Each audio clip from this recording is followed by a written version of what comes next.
Doctor, why do you always show the greatest interest in the least important things? The least important thing sometimes, my dear boy, leads to the greatest discoveries.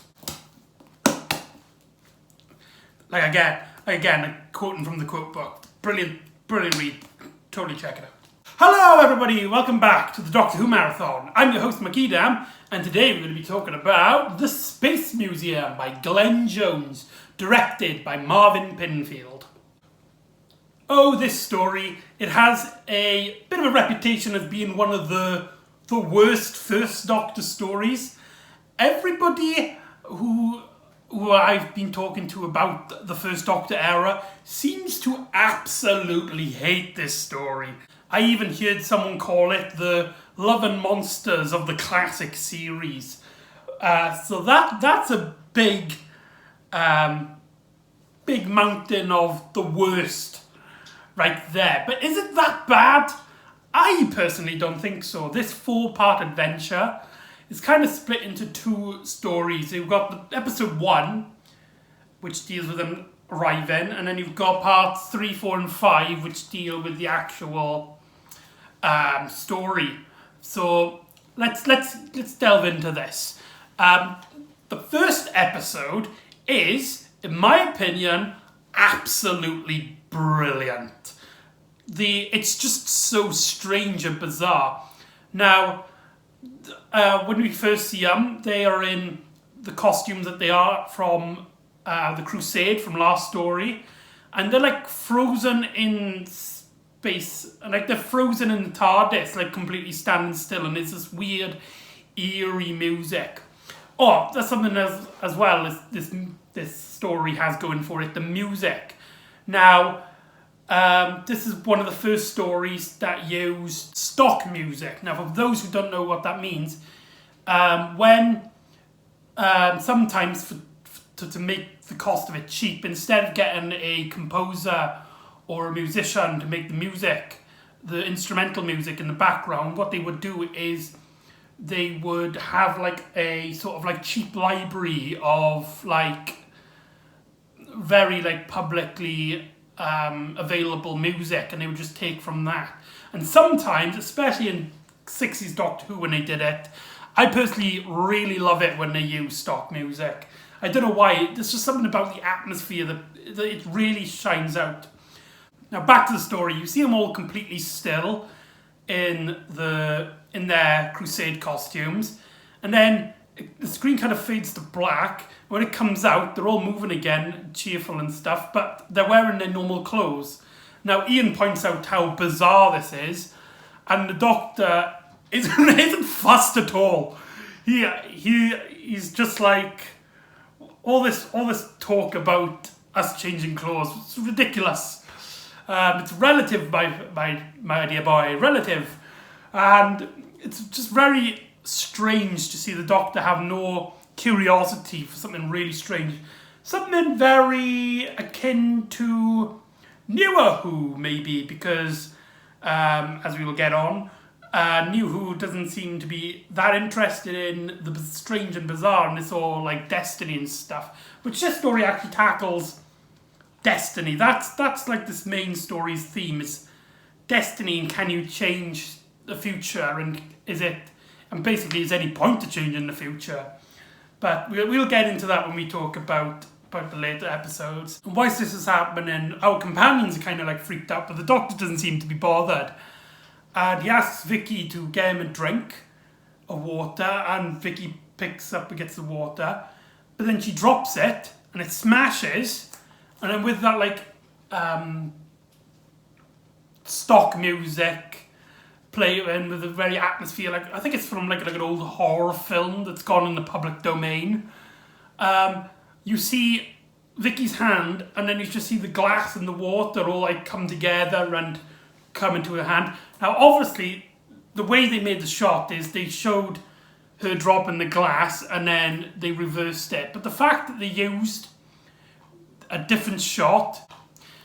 Now usually around this time, what would they do to keep costs cheap is that they would just take the footage that they filmed of glass falling and smash and just repeat that. But the fact they use a different shot really makes the effect work.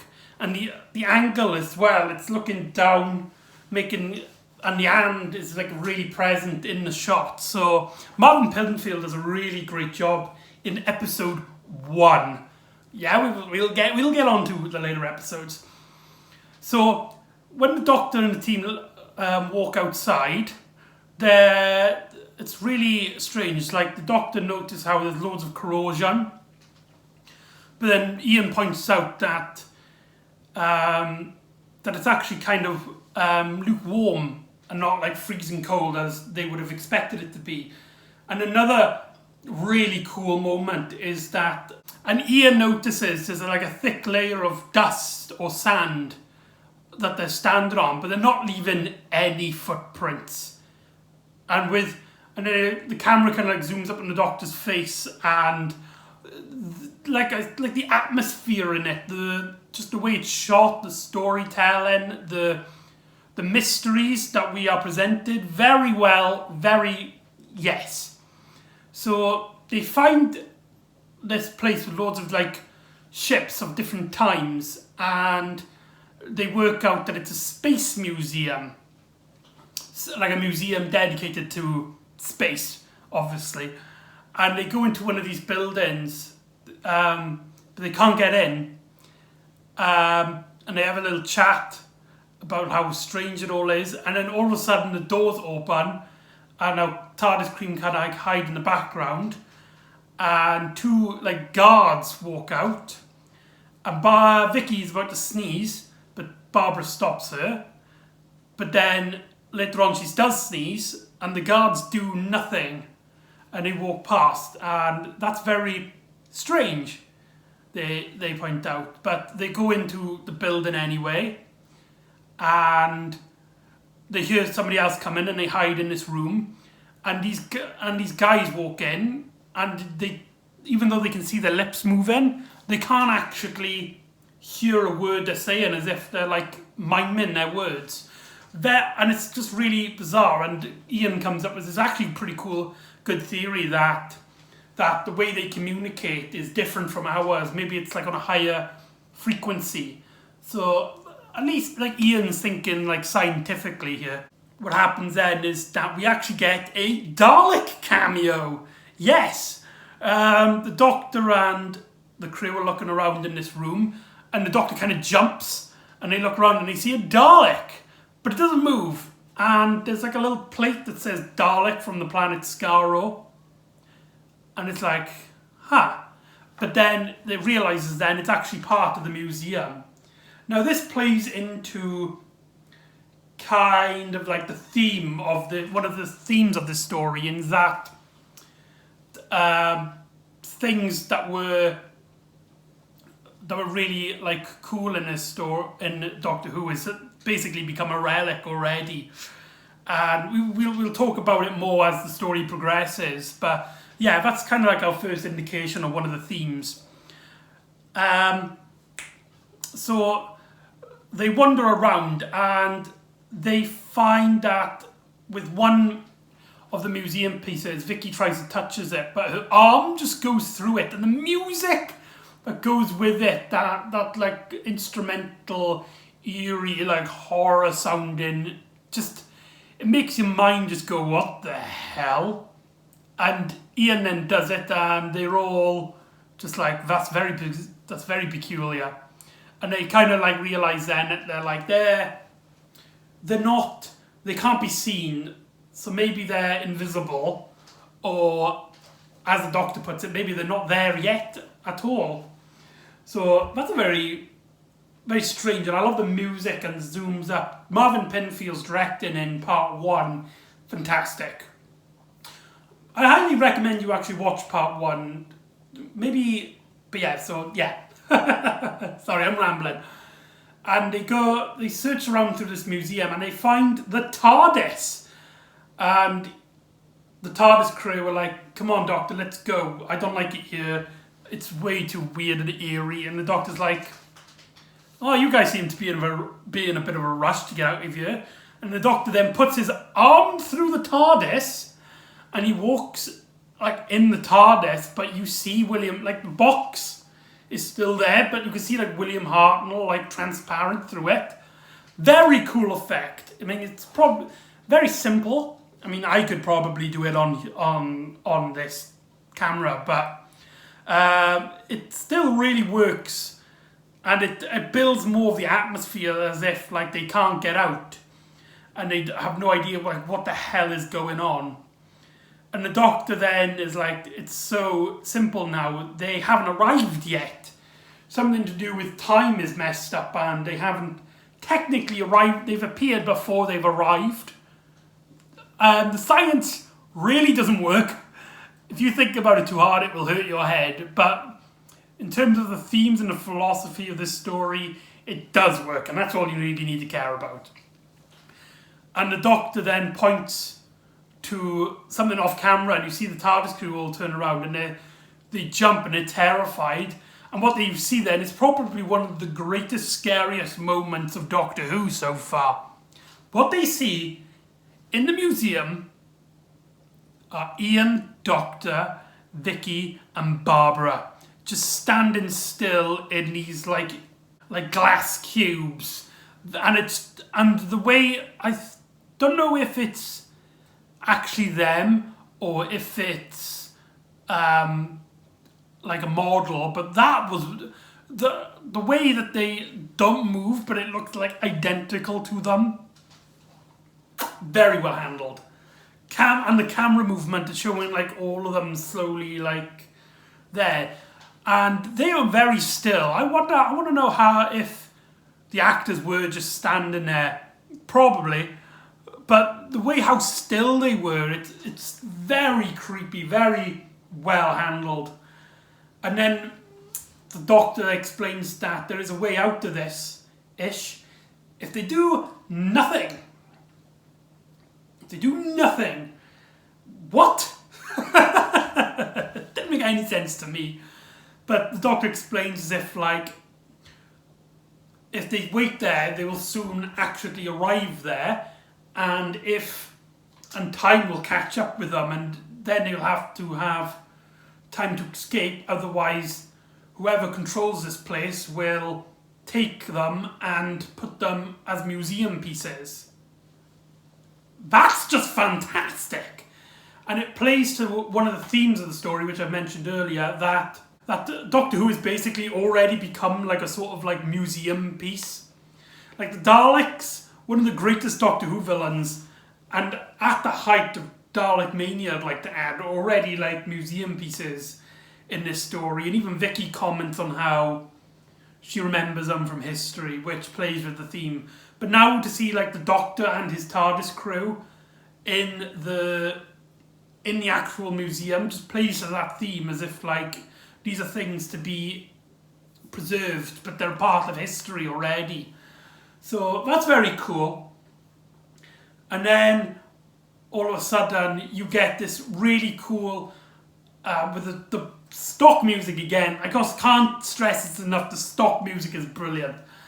And it shows like pictures of what's happened. You see them in the TARDIS with the Crusade costumes, then them arriving, and then them getting changed, and then them in the museum pieces, and then all of a sudden then them in the museum disappears, and Barbara turns to the Doctor, is like, they're gone.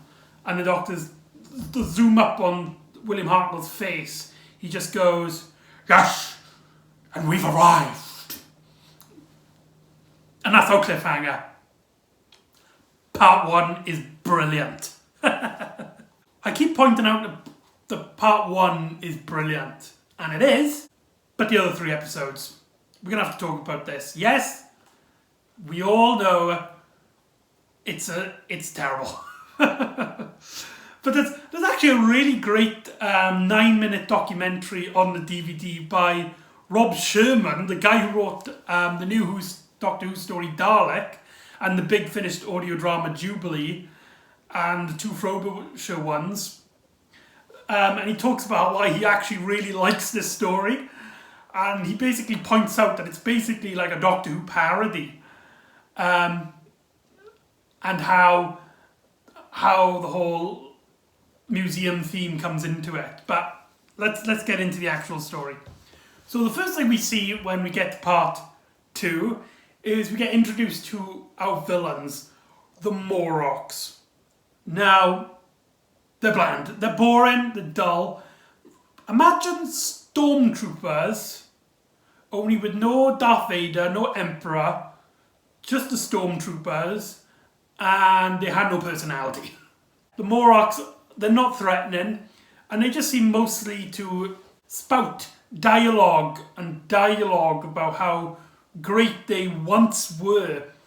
And then their leader then just speaks about how basically the point of the museum is that the Morlocks were once the greatest warrior race ever, and now that they've basically conquered everything, they've just got like a museum dedicated to them, just sitting there. And it used to be really popular, but now it's just there and nobody comes. And that is just hilarious. And it plays to like the theme of, if you just preserve your history and just do nothing with it, it's like, what's the point? And Rob Sherman points out the good point is that they're basically a parody of most of the Doctor Who villains at this point. It's like they're like a strict military force, which you've seen in most of these Doctor Who stories. But the difference is that these are Morlocks, which Morlocks sounds like moron. And it kind of ties up. There's actually a really funny scene where they find a TARDIS, and this one guy, he's like, you got to get into the TARDIS, otherwise the leader's going to blame me. And then the leader comes, it's like, have you got in? No. It's like, well, get in. And this guy then turns to one of the henchmen, and he's like, why didn't you bring my break-in door kit? And you can see the guard's just about to go, you didn't tell, but he's kind of like, stops and like, shut up, I'll deal with you later. But you see him like turn into the boss. Okay, I actually changed my mind now thinking about it. The Morlocks are actually pretty cool. They don't really do much, and they're just sort of bland, and the story is basically about them who used to be the height of their power, now just wishing that they wish they were as cool as they once were. And that's basically our villains. So the Doctor and the crew just start wandering the museum, and the Doctor gets kidnapped by a group of teenagers. Hooray! And they are equally as bland and forgettable. They seem to be the main like species of this planet that the Morlocks kind of conquered. And they explained like before they didn't really fight, and then the Morlocks kind of like, because they were like a war race, took them down easy. But yet they can wander around this museum without the Morlocks even batting an eyelid. They seem very competent for a race that are oppressed. And that's like one of the biggest problems, is that the Morlocks are not threatening at all. And our main heroes, I can't even remember what they're called, the teenagers I'll just call them, they're just bland. We'll get into a bit about them in a minute. But anyway, the Doctor gets kidnapped by them, and the three of them, and two of them go looking for the rest of them. One of them is there to guard the Doctor, and the Doctor easily overpowers him. Hooray! And then the Doctor gets kidnapped by the Morlocks, and we get introduced to the Morlocks through the Doctor's perspective. This is the guy who's, if time runs its course, will put them into the museum piece. Now, whilst this is happening, the Ian and Barbara and Vicky are all talking about how basically this is what happens throughout most of the story. They come up with a plan and then they have a massive debate on whether what leads them to be part of the museum, doing this or doing nothing. So throughout most of the story, them three are arguing of just how should they do anything or do nothing. Yeah, but I can see why a lot of people would hate this, but there is good to like. For starters, Ian and Barbara are very bantery, get very stressed at each other, which we rarely see. Usually they're the ones that keep together, whereas they kind of argue with the rest of the TARDIS crews, and they kind of stick together, and even when they disagree, they bring each other to their point of view. But to see them both arguing, as Barbara is like, no, we shouldn't. If we do that, we might lead us into the museum. And then Ian's like, no, we should do something. I hate just sitting here and doing nothing. But the problem is that this dialogue happens over and over and over and over again. And I even like how Vicky is bored by this. You can see her, she's just like, oh, come on, let's do something already. Vicky is probably the best part in this story. She's actually, Vicky's actually the best part in this story. As later on, she befriends the teenagers, and she basically single-handedly brings to conclude that they should start a revolution against the Morax by taking their guns, which, by the way, aren't even guarded. They have a boring computer, and Vicky kind of easily breaks through it, and they can get the Moroc's weapons. And Vicky, there's another great bit, like I said, about it's a parody of Doctor Who, as in Dalek we had Ian convincing the Thals to start a rebellion against the Daleks by this really high dilemma, and how they need to get back into the TARDIS and work and stuff, and very interesting. Here, Vicky starts the revolution because she's bored, basically. She just basically wants something done, and she turns to the rest of them and is like, come on, we've got to do something. We can't just sit here and do nothing. But I do really like how she does it, which really separates her from Susan. Usually this scene would be taken from one of the more adult characters, and Susan would be the one trying to talk one into him because she's the youngest crew member, and she doesn't, she wants to convince people to be on her side of the TARDIS team before agreeing into any action. But here Vicky kind of is like, no, I'm not going to wait. We're going to take down the Morax ourselves. Very nice, Vicky. Vicky is very enjoyable in parts 2, 3, and 4. Marvin Pinfield's directing, however, for some reason, when we get to part 2 onwards, very bland. I don't know why. Part 1 is magnificently shot, magnificently acted. The camera with the directing, the acting, the sets and the lighting, spot on. Parts 2, 3, and 4 aren't that interesting visually wise. There's a great bit with the Doctor in this room with the light coming up from above him, underneath him, sorry. And when he sits down, you can see a very great angle of William Hartnell's face, and that's really cool. But for most of the 3 episodes, it's very dull looking. There's a lot of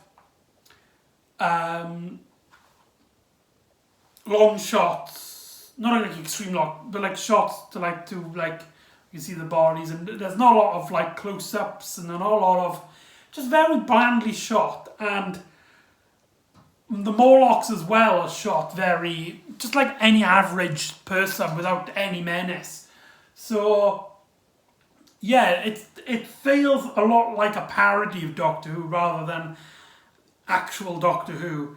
And so Vicky teams up with these teenagers as Vicky kind of gets kidnapped, not Vicky, as Barbara kind of gets kidnapped again by just has her own little plot, and it's kind of boring. Barbara's the biggest, weakest link in this story. She does absolutely nothing. And actually, this is the story where Jacqueline Hill decided that she wanted to leave during the filming of this story. And yeah, I wouldn't blame her after being part of the Space Museum. Ian's very cool here, as he gets a brilliant action scene. Well, I say brilliant, it's alright. A bit flimsy, but the music's very good in it, which heightens it, but I've praised the music enough. And then he kind of like takes one of the Morlocks as prisoner, and they don't know that he won't shoot, but he kind of bluffs himself to try and take him to the Doctor. So he saves the Doctor. And then we get the Doctor's like, you shouldn't have really come, because otherwise this might have been part of what happens. This might have been what led us into the museum. And so Vicky and Barbara then go get gassed, basically, by the Morlocks as they track them down and gas them and kind of capture them. And so they're all captured at the end, and basically they're all down in the dumps, except for Vicky. They're all like hopeless, and it's like, oh, it's our destiny, we're already here, we're doomed, basically. It doesn't matter what we did before, everything we did was a wrong choice. It led back here and we basically failed. But Vicky's like, no, because we started the seeds of different events that could change history still, and that's a very new Who kind of ending, where the Doctor and our crew don't really have any part of the revolution, but rather they are the influence for the change and for the setting to change, to come up with the conclusion as the revolution begins, and our teenage characters who now have weapons start like basically an all-out war with the Morlocks, and they basically shoot them dead. Very, hooray! So there you go. That's the Space Museum.